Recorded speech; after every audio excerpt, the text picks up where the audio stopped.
Hello दोस्तों, नमस्कार, सत श्री अकाल, आदाब, वनक्कम, केम छो। मैं अमित सागर जीतेंगे हम की दुनिया में आपका स्वागत करता हूं। सबसे पहले मैं आप लोगों को दिल से थैंक यू कहना चाहूँगा कि आप लोगों ने मेरी इन ऑडियो बुक समरीज को इतना प्यार दिया और इसे इतना पसंद किया। चलिए अपने टाइम को वेस्ट ना करते हुए हम लोग आगे बढ़ते हैं और बात करते हैं चौथे चैप्टर की।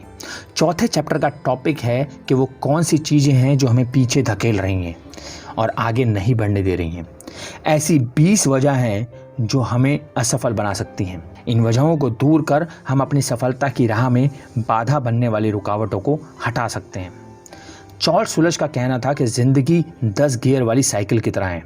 हम में से ज़्यादातर लोगों के पास ऐसे गियर हैं जिनका हम कभी इस्तेमाल ही नहीं करते। तो जानते हैं उन 20 वजहों के बारे में जो हमें आगे नहीं बढ़ने दे रही और पीछे धकेल रही हैं। तो पहली वजह है खतरे उठाने से बचना, यानी अनविलिंगनेस टू टेक रिस्क। सफलता पाने के लिए सोच समझकर खतरे भी उठाने पड़ते हैं। खतरे उठाने का मतलब बेवकूफ़ी भरा जुआ खेलना और गैर जिम्मेदारी बरतना नहीं होता। कई बार लोग गैर जिम्मेदारीपूर्ण और ऊट पटांग कामों को करना भी खतरे उठाना मान लेते हैं। इसी वजह से उन्हें बाद में बुरे नतीजे मिलते हैं और वो अपनी किस्मत को दोष देते हैं। खतरे का मतलब अलग अलग इंसान के लिए अलग अलग हो सकता है और यह ट्रेनिंग का नतीजा भी होती है। पहाड़ पर चढ़ना किसी प्रशिक्षित यानी ट्रेंड व्यक्ति और किसी नए सीखने वाले दोनों के लिए खतरनाक हो सकता है, लेकिन प्रशिक्षित व्यक्ति के लिए इसे गैर जिम्मेदारी भरा खतरा नहीं माना जा सकता। जिम्मेदार ढंग से खतरे उठाने के लिए ज्ञान, प्रशिक्षण, ध्यानपूर्वक अध्ययन, आत्मविश्वास और काबिलियत की जरूरत होती है। कई लोगों में फैसला ना ले पाने की आदत बन जाती है और ये छुआछूत बीमारी की तरह फैलती है। ऐसे लोग फैसला ना ले पाने के कारण कई अवसरों से हाथ धो बैठते हैं। खतरे उठाइए पर जुआ मत खेलिए। खतरे उठाने वाले अपनी आंखें खुली करके आगे बढ़ते हैं, जबकि जुआ खेलने वाले अंधेरे में तीर चलाते हैं। और इसी के साथ दूसरी रुकावट है लगातार कोशिश की कमी, यानी लैक ऑफ परसिस्टेंस। जब मुश्किलों पर काबू पाना नामुमकिन लगता है तो भागना सबसे आसान तरीका नजर आता है। ये बात हर शादी, नौकरी और रिश्ते पर लागू होती है। जीतने वाले चोट भले ही खाएं, लेकिन मैदान नहीं छोड़ते। हम सबको जिंदगी में ठोकरें लगती हैं, लेकिन इसका मतलब ये नहीं है कि हम असफल हैं। रॉल्फ वॉल्डो इमर्सन का कहना था कि कोई आदमी इसलिए हीरो नहीं होता कि वह किसी और से ज़्यादा बहादुर है, बल्कि इसलिए होता है क्योंकि वो अपनी बहादुरी दूसरों की तुलना में 10 मिनट ज़्यादा दिखाता है। और तीसरी रुकावट है इच्छा फौरन पूरी करने की चाह, यानी कि इंस्टेंट ग्रेटिफिकेशन। कई लोग रातों रात लाखों करोड़ों कमाना चाहते हैं। हम इच्छाएं झटपट पूरी करने के दौर में जी रहे हैं। आजकल हमको जगाने से लेकर सुलाने तक के लिए, यानी हर काम के लिए गोली मौजूद है। लोग एक गोली खाकर अपनी दिक्कतों से छुटकारा पाना चाहते हैं। इसी तरह करोड़पति बनने के लिए लोग अपनी ईमानदारी का गला घोंटकर शॉर्टकट अपनाने से भी नहीं हिचकते। अगर आप कल के बारे में सोचने के बजाय केवल आज के बारे में सोचते हैं तो ये दूरंदेशी नहीं है। सीमित सोच के सहारे आप कोई सार्थक लक्ष्य कायम नहीं कर सकते। और चौथी रुकावट है प्राथमिकताएं तय ना करना, यानी लैक ऑफ प्रायोरिटीज। लोग प्राथमिकताओं की अदला बदली करते हैं, जबकि ऐसा नहीं करना चाहिए। उदाहरण के तौर पर रिश्ते निभाने के लिए वो टाइम और प्यार का मुआवजा पैसों और तोहफों से चुकाना चाहते हैं। अपनी प्राथमिकताएं तय ना कर पाने के कारण हम वक्त बर्बाद करते हैं। हम ये नहीं समझ पाते कि वक्त की बर्बादी का मतलब जीवन की बर्बादी है। प्राथमिकताएं यानी प्रायोरिटीज तय करने के लिए खुद को अनुशासित करना पड़ता है। इससे हम वो कर पाएंगे जो ज़रूरी है, बनिस्बत उसके जिसे हम करना चाहते हैं या जो हमें अच्छा लगता है। आप सफलता और हार का सामना कैसे करेंगे? इस सवाल का जवाब हमारे चरित्र को काफ़ी हद तक बयान कर देगा। सफलता का राज खोलने की एक महत्वपूर्ण चाबी प्राथमिकताएं तय करना है कि आप कैसे अपनी प्रायोरिटीज़ को तय करते हैं। आपके लिए आपकी प्रायोरिटीज़ क्या हैं? सफलता कामयाबी दिलाने वाले असूलों को पढ़ने या रटने से नहीं, बल्कि उन्हें समझने और अपनी प्राथमिकताएं तय करके उन्हें लागू करने से मिलती है। और पांचवी रुकावट है शॉर्टकट की तलाश, यानी लुकिंग फॉर शॉर्टकट्स। चलिए एक छोटी सी कहानी से मैं आपको इसे समझाने की कोशिश करता हूँ। एक बार एक लार्क चिड़िया जंगल में गाना गा रही थी। तभी एक किसान उसके पास से गुजरा। लाख चिड़िया ने उससे रोक कर पूछा, तुम्हारे संदूक में क्या है और तुम कहाँ जा रहे हो? किसान ने जवाब दिया कि इस संदूक में कीड़े हैं, वह बाजार में उन कीड़ों के बदले पंख खरीदने जा रहा है। लाख ने कहा कि पंख तो मेरे पास भी हैं, मैं अपना एक पंख तोड़कर तुम्हें दे दूंगी, इससे मुझे कीड़े नहीं तलाशने पड़ेंगे। किसान ने लाख को कीड़े दे दिए और लाख ने बदले में उसे अपना एक पंख तोड़कर दे दिया। उसके बाद रोज यही सिलसिला चलता रहा और एक दिन ऐसा भी आया जब लाख के पास देने के लिए कोई पंख ही नहीं बचा था। वह उड़कर कीड़े तलाशने के लायक भी नहीं रह गई। वो भद्दी दिखने लगी और उसने गाना भी छोड़ दिया और वो जल्दी ही मर गई। यही बात हमारी ज़िंदगी के लिए भी सच है। कई बार हमें जो रास्ता आसान लगता है वही बाद में मुश्किल साबित होता है। और छठी रुकावट है स्वार्थ और लालच। लालची आदमी हमेशा और अधिक पाने की चाह रखता है। ज़रूरतें पूरी की जा सकती हैं लेकिन लालच नहीं। लालच एक तरीके से मन का कैंसर है। लालच रिश्तों को नष्ट कर देता है। लालच आत्मसम्मान की कमी की वजह से पैदा होता है। और सातवीं रुकावट है दृढ़ विश्वास की कमी, यानी लैक ऑफ कन्विक्शन। जिन लोगों में दृढ़ विश्वास की कमी होती है वो बीच का रास्ता अपनाते हैं। जरा अंदाज लगाइए कि सड़क के बीच में चलने वालों का क्या हश्र होता है। लोग उन्हें कुचलते हुए आगे बढ़ जाते हैं। दृढ़ विश्वास ना रखने वाले लोग किसी बात पर अड़ नहीं पाते। आत्मविश्वास और साहस की कमी की वजह से वे लोगों के साथ बने रहने के लिए उनका साथ निभाते हैं। वो उनकी सोबत ये जानते हुए भी कबूल कर लेते हैं कि वो गलत कर रहे हैं। दृढ़ विश्वास आस्था से उपजता है।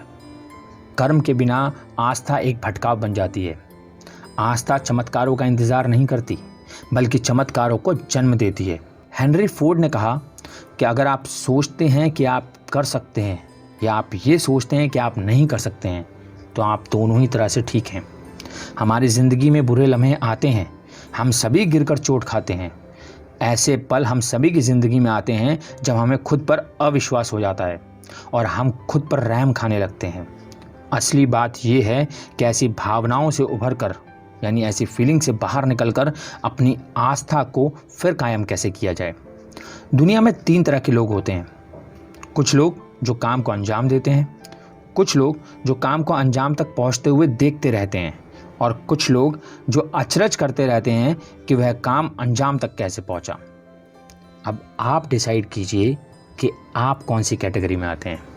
और 8वीं रुकावट है कि कुदरत के नियमों को ना समझना, यानी lack of understanding of nature's law.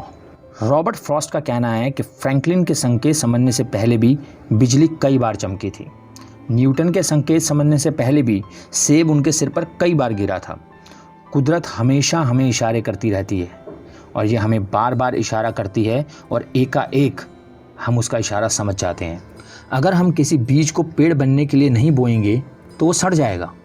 आप चाहें या ना चाहें, बदलाव तो होना ही है और होकर रहेगा। हर तरक्की बदलाव का नतीजा होती है, पर ज़रूरी नहीं कि हर बदलाव की वजह से तरक्की हो।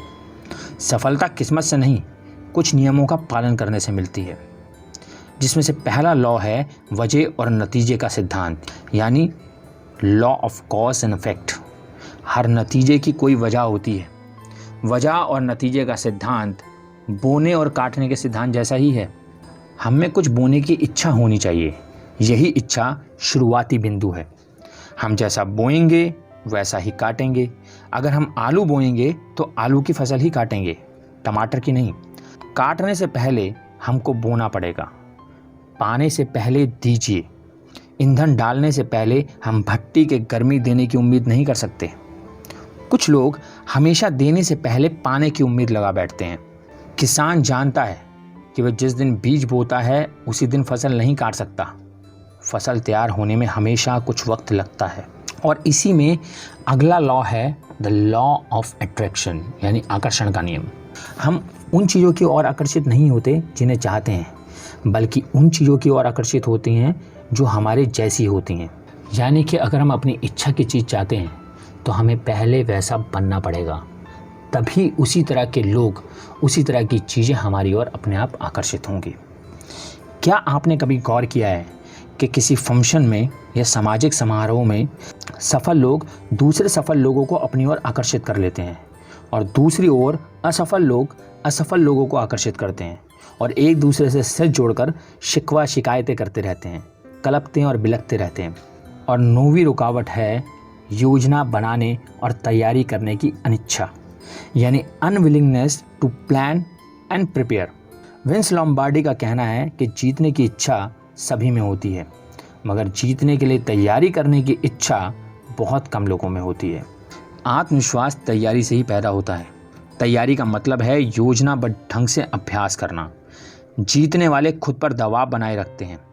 ये तैयारी दबाव जीत की चिंता किए बिना की जाने वाली तैयारी का होता है। अगर हमारी तैयारी खराब है तो हमारा खेल भी खराब होगा, क्योंकि हम वैसा ही खेलते हैं जैसी हमारी तैयारी होती है। जिस्म और दिमाग को पूरी तरह तैयार करने के लिए कुर्बानी और आत्म अनुशासन की ज़रूरत होती है। सामान्य बने रहना काफ़ी आसान है, लेकिन सबसे बेहतर बनना काफ़ी मुश्किल है। इसलिए कोई ताज्जुब की बात नहीं है कि सामान्य लोग आसान रास्ता अपनाते हैं। तैयारी से आत्मविश्वास उपजता है, यानी प्रिपरेशन लीड्स टू कॉन्फिडेंस। तैयारी का मतलब ये होता है कि हम असफलता को सह तो लें, पर उसे स्वीकार ना करें। इसका मतलब होता है कि खुद को निराश, मायूस और हारा हुआ महसूस किए बिना हार का सामना करने का हौसला रखना। अगर हमने तैयारी नहीं की है तो खुद को लाचार महसूस करेंगे। जैसे पानी अपना रास्ता खुद तलाश लेता है, वैसे ही सफलता उन लोगों तक पहुंचने का रास्ता तलाश लेती है जिन्होंने तैयारी की होती है। कमज़ोर कोशिशों से कमज़ोर नतीजे ही मिलते हैं। और हमें दृढ़ता किन चीज़ों से आती है, उनके बारे में जानते हैं।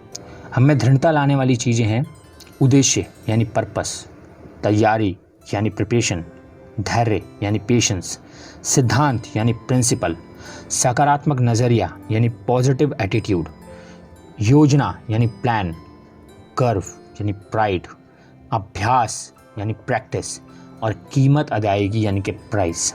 आप अपने आप से एक बार पूछिए, क्या हमारे पास एक साफ उद्देश्य है? Do we have a clear purpose? क्या हमारे पास मकसद पाने के लिए कोई योजना है? हम तैयारी के लिए क्या कोशिशें कर रहे हैं? हम क्या कीमत चुकाना चाहते हैं और किस हद तक आगे बढ़ना चाहते हैं? क्या हमारे में सफलता हासिल होने से पहले के दबावों को झेलने का धैर्य है? क्या हम बेहतर होने के लिए लगातार अभ्यास करने को तैयार हैं? क्या हम किसी मजबूत असूल की बुनियाद पर खड़े हैं? क्या हम अपने कार्य प्रदर्शन यानी अपनी परफॉर्मेंस पर गर्व अनुभव करते हैं? क्या हमारे पास मैं ये काम कर सकता हूँ वाला नज़रिया है? और 10वीं रुकावट है बहाने बनाना यानी रैशनलाइजेशन। जीतने वाले बारीकी से जांच परख तो करते हैं, पर बहाने नहीं बनाते। बहाने बनाना हारने वालों की आदत होती है। हारने वालों के पास अपनी नाकामयाबी की वजह बताने की पूरी किताब है। उनके बहाने कुछ इस किस्म के होते हैं: मैं बदनसीब था, मेरे सितारे ख़राब हैं, मेरी उम्र काफ़ी कम है, मेरी उम्र काफ़ी ज़्यादा है, मैं लाचार हूँ, मुझ में चतुराई नहीं है, मैं शिक्षित नहीं हूँ, मैं सुंदर नहीं हूँ, मेरे अधिक संपर्क नहीं हैं, मेरे पास ज़्यादा पैसा नहीं है, मेरे पास ज़्यादा वक्त नहीं है, काश मुझ पर परिवार की जिम्मेदारी नहीं होती, काश मैंने सोच समझ कर शादी की होती। ऐसे बहानों की लिस्ट बढ़ती ही जाती है। किसी आदमी का सफल होना इन 2 बातों पर निर्भर करता है। पहली है वजह और दूसरे नतीजे। वजह पर कोई ध्यान नहीं देता, पर नतीजे मायने रखते हैं। लोग अंत में सिर्फ नतीजों को देखकर ही आपको सफल या असफल समझते हैं। तो इसी के साथ मैं अपनी बात को आज यहीं ख़त्म करता हूँ, और अगले 10 रुकावटों को जानने के लिए हम लोग मिलेंगे कल सुबह 11 बजे यहीं मेरे चैनल पर। तब तक रखिए अपना बहुत सारा ध्यान, खुश रहिए, मुस्कुराते रहिए, और इस बात को हमेशा अपने दिल में रखिए कि चाहे कितने हो गम, पर जीतेंगे हम। Thank you.